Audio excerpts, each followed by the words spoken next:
सबसे पहले भाइयों, आप सबको होला मोहल्ला और होली की हार्दिक शुभकामनाएं। लेकिन उसके साथ एक बात ये भी कहना चाहते हैं कि हम परमात्मा से, उस रब से ये प्रार्थना भी करते हैं कि जो हमारे 300 से अधिक किसान भाई अपनी शहादत दे चुके हैं इस आंदोलन में, उनकी आत्मा को शांति दे परमात्मा, और उनके परिवार को हिम्मत और शक्ति दे। और ये किसान समाज उनकी शहादत को हमेशा याद रखेगा, अपने दिलों में उनकी शहादत को हमेशा याद रखेगा, और ये किसान समाज उनकी शहादत का एहसान कभी नहीं भूल पाएगा। दो बहुत गंभीर विषयों पे आज आपसे बात करनी है, इसीलिए एक लाइव किया है। पहला विषय है जो पंजाब के मलोट में जो घटना हुई, विधायक के साथ जो घटना हुई, और दूसरा गुजरात में जो हमारे किसान नेताओं के साथ घटना हुई। मेरे किसान भाइयों, जिस तरीके से पंजाब में एक बीजेपी का विधायक वहां पे कोई प्रेस कॉन्फ्रेंस करने आए थे और किसानों ने उनका विरोध किया और उसके बाद कुछ घटनाएं हुई, उसके बारे में हम आपसे ये एक विनती करना चाहते हैं, हाथ जोड़ के निवेदन करना चाहते हैं कि देखिए, कोई भी बीजेपी का विधायक हो, एमपी हो, या इनके किसी अन्य सहयोगी पार्टी का कोई विधायक या एमपी हो, उसका विरोध करना बहुत आवश्यक है। उसका विरोध कीजिए, काले झंडे दिखाइए, उनका घेराव कीजिए बड़े पैमाने पे, उनको गांवों में, अपने शहरों में मत घुसने दीजिए। लेकिन उसके साथ साथ हम विनती आपसे कर रहे हैं कि किसी के साथ भी हाथापाई मत कीजिए। आज पूरी दुनिया में हमारे इस आंदोलन का और भारत के किसानों का डंका बज रहा है। उसका कारण यह है कि हम पूरे तरीके से शांतिपूर्ण और एकजुट हैं। पूरी दुनिया इस बात को लेकर हैरान है कि 100 दिनों से भी अधिक हो गए हैं भारत के किसान दिल्ली के बॉर्डरों पर बैठे हैं, लाखों की संख्या में बैठे हैं, लेकिन एक पत्ता तक अभी नहीं टूटा है। सभी प्यार से मिलजुल के शांतिपूर्वक तरीके से अपना आंदोलन कर रहे हैं, और अब तो ये पूरा देशव्यापी आंदोलन बन चुका है। ये शांति हमारी ताकत है। जो शांति होती है वो बहादुर लोगों का हथियार होती है, ये हमें ध्यान रखना है। यदि किसी भी तरीके से, किसी भी कारण से हमारी शांति भंग होती है, तो आप यकीन मानिएगा आंदोलन को इतना बड़ा नुकसान होगा कि आने वाली पीढ़ियां उसकी भरपाई नहीं कर पाएंगी। विरोध करना जरूरी है। बीजेपी के लोगों ने किसानों की मौत के फरमान रूपी 3 कानून हमारे ऊपर जबरदस्ती थोपे हैं। बीजेपी की सरकार हमारे लिए एमएसपी गारंटी कानून नहीं बना रही है, इसीलिए उनका विरोध करना, सामाजिक बहिष्कार करना, उनको अपने गांव में न घुसने देना, उनका घेराव करना, उनको काले झंडे दिखाना, ये चीजें बहुत जरूरी है। लेकिन हाथापाई किसी भी तरह की नहीं होनी चाहिए, क्योंकि ये बीजेपी और आरएसएस के लोग षड्यंत्रकारी लोग हैं। ये षड्यंत्र रचते हैं और ये साजिश रचते हैं। ये ऐसे किसी भी घटना को जातीय और धार्मिक रंग देने का प्रयास कर सकते हैं, और यदि ऐसा होता है तो कहीं ना कहीं हमारे आंदोलन को नुकसान होने की संभावना है। और जो ये बीजेपी और उनकी सहयोगी पार्टियों के विधायक, पार्षद और जो एमपी हैं, उनसे भी हम एक बात कहना चाहते हैं कि आप अपने आला कमान के प्रति चमचागिरी दिखाने के लिए, जो आपकी टॉप लीडरशिप है, नरेंद्र मोदी और अमित शाह, उसके लिए चमचागिरी दिखाने के लिए, उनके तलवे चाटने के लिए आप लोग अपने घमंड में चूर होकर जनता के बीच में जाते हैं, और वहां पे आप ऐसा इसलिए करते हैं ताकि आपकी आला कमान आपसे खुश हो जाए, और उसके बाद ऐसी घटनाएं हो जाती हैं।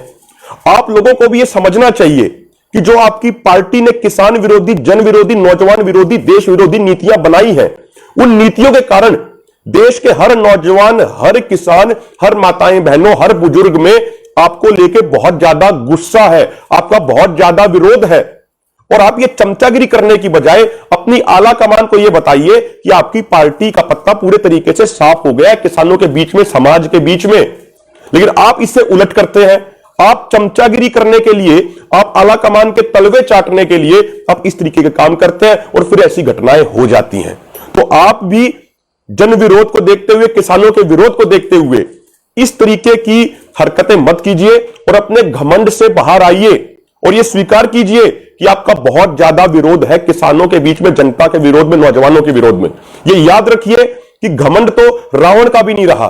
रावण बहुत बलशाली था, बहुत ज्ञानवान था, लेकिन घमंडी था, इसलिए उसका घमंड चूर चूर हुआ। तो घमंड तो आज तक किसी का भी नहीं बचा है, घमंड आपका भी नहीं बचेगा। ये जनता सबसे अधिक शक्तिशाली होती है, जनता सर्वशक्तिमान होती है, इस बात को आप ध्यान रखिए। दूसरी बात साथियों, हम आपसे यह करना चाहते हैं, 2-3 दिन पहले पूरे देश ने देखा गुजरात मॉडल की हकीकत को। संयुक्त किसान मोर्चा के कुछ नेता, चौधरी युद्धवीर सिंह, श्री जेके पटेल जो गुजरात से ही आते हैं, उसके अलावा रणजीत सिंह, गजेंद्र सिंह और भी बहुत सारे किसान नेता गुजरात में प्रेस कॉन्फ्रेंस कर रहे थे। वो प्रेस कॉन्फ्रेंस इसलिए थी ताकि 4 और 5 को जो गुजरात में किसान महापंचायत होनी है उसके विषय में जनता के साथ जानकारी साझा करने के लिए। वहां पे जहां तक मेरी जानकारी है, मेरी जानकारी में आजादी के बाद हमारे देश में ऐसा पहली बार हुआ कि चलती हुई प्रेस कॉन्फ्रेंस में, जहां पे सैकड़ों कैमरे थे मीडिया पर्संस के, प्रेस कॉन्फ्रेंस चल रही थी, सवाल जवाब हो रहे थे, वहां पर पुलिस आती है और गुजरात पुलिस सरेआम गुंडागर्दी करते हुए हमारे किसान नेताओं के साथ इस तरह का दुर्व्यवहार करती है जैसा किसी अपराधी और आतंकवादी के साथ किया जाता हो। उनका हाथ पकड़ के उनको धक्का दिया जाता है, उनको घसीटने का प्रयास किया जाता है और उनको उठा के जेल में बंद कर दिया जाता है। यह गुजरात मॉडल की हकीकत अब पूरा देश जान चुका है। गुजरात में किसानों की हालत बहुत खराब है। पूरे देश को इस बात की जानकारी होनी चाहिए कि जो प्रधानमंत्री फसल बीमा योजना बड़ी बड़ी बातें कह के प्रधानमंत्री नरेंद्र मोदी ने लॉन्च की थी कुछ साल पहले, वो फसल बीमा योजना गुजरात सरकार खुद बंद कर चुकी है, क्योंकि उस फसल बीमा योजना से किसानों को इतना नुकसान हो रहा है, बड़ी बड़ी कंपनियों को इतना फायदा हो रहा है कि उसकी कोई गिनती नहीं की जा सकती। तो गुजरात मॉडल की हकीकत आज पूरे देश के सामने आ चुकी है। गुजरात मॉडल में जनता को बोलने का हक नहीं है, किसानों को बोलने की आजादी नहीं है, नौजवानों को बोलने की स्वतंत्रता नहीं है, मजदूरों को अपनी बात रखने का हक नहीं है। 2014 में गुजरात मॉडल का बार बार जिक्र करके प्रधानमंत्री मोदी देश की सत्ता में आ गए और अब वो चाहते हैं कि गुजरात मॉडल पूरे देश में लागू हो जाए, जिस गुजरात मॉडल में किसी को अपनी बात रखने का हक नहीं है। हम ये बात कहना चाहते हैं गुजरात सरकार को, प्रधानमंत्री नरेंद्र मोदी, अमित शाह को, जो हमारा देश है ये शहीदों का देश है। ये शहीद आजम भगत सिंह, राजगुरु सुखदेव, महात्मा गांधी, अशफाकुल्ला खान, नेताजी सुभाष चंद्र बोस और सरदार पटेल का देश है। उन्होंने जनता के हकों के लिए अपनी कुर्बानी दी थी, अपनी शहादत दी थी। तो जो लोकतांत्रिक अधिकार हमारे संविधान ने दिए हैं, जो किसानों के हक हैं, नौजवानों के हक हैं, उन हकों के लिए आज हर भारतीय अपनी कुर्बानी देने को तैयार है। सरकार कितना भी प्रयास कर ले, 4 और 5 अप्रैल को गुजरात में निश्चित तौर पे किसान महापंचायत होगी और जो गुजरात के किसानों की जो बोलने की स्वतंत्रता है, उस स्वतंत्रता को, उस आजादी को, उस बोलने के हक को उनको दिलवाने के लिए पूरे देश का किसान अब अपना मन बना चुका है और पूरे देश का किसान गुजरात के किसान के साथ खड़ा है। और जो उनके साथ पिछले 20-21 साल में जो उनका दमन हुआ है, अब उस दमन से मुक्ति का समय आ गया है और अब गुजरात का किसान भी लामबंद होकर 4 और 5 तारीख की किसान महापंचायतों को पूरे तरीके से सफल बनाएगा। गुजरात सरकार एक बात और समझ ले, यह भारत का किसान है। यह किसान ना तो झुकेगा, ना पीछे हटेगा, ना दबेगा, ना डरेगा। यह किसान आगे बढ़ेगा। यह किसान या तो अपनी शहादत देगा या फिर आंदोलन जीत के अपने गांव में वापस जाएगा। गुजरात सरकार कितने भी केस कर ले हमारे ऊपर, कितनी बार भी जेलों में डाल ले, ना तो हम जेल से डरने वाले हैं, ना हम किसी केस से डरने वाले हैं। हम अपना हक हर कीमत पे, हर सूरत में लेके रहेंगे। जितना हमें दबाने का प्रयास किया जाएगा, हम तो उस स्प्रिंग की तरह हमारी किसान कौम, हमें जितना दबाओगे उतना ही अधिक प्रेशर के साथ हम आपके सामने आएंगे, उतना ही अधिक मजबूती से आपका हम मुकाबला करेंगे।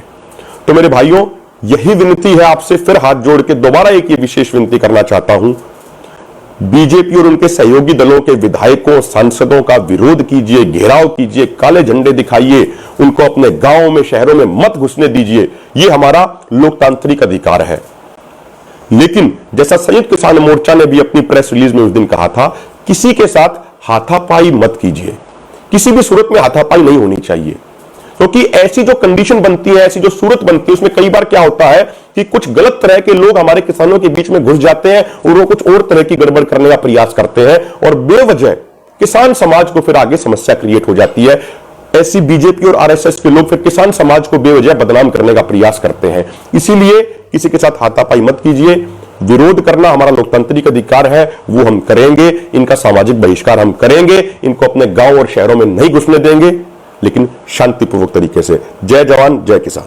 नेशनल दस्तक की आपसे गुजारिश है कि अगर इसको बचाना चाहते हैं तो नेशनल दस्तक को सब्सक्राइब करने के लिए रेड कलर के सब्सक्राइब बटन को दबाएं, फिर बेल आइकन की घंटी दबाएं, नेशनल दस्तक को बचाने के लिए बहुत जरूरी है कि हर खबर को शेयर करें, लाइक करें, कमेंट जरूर करें।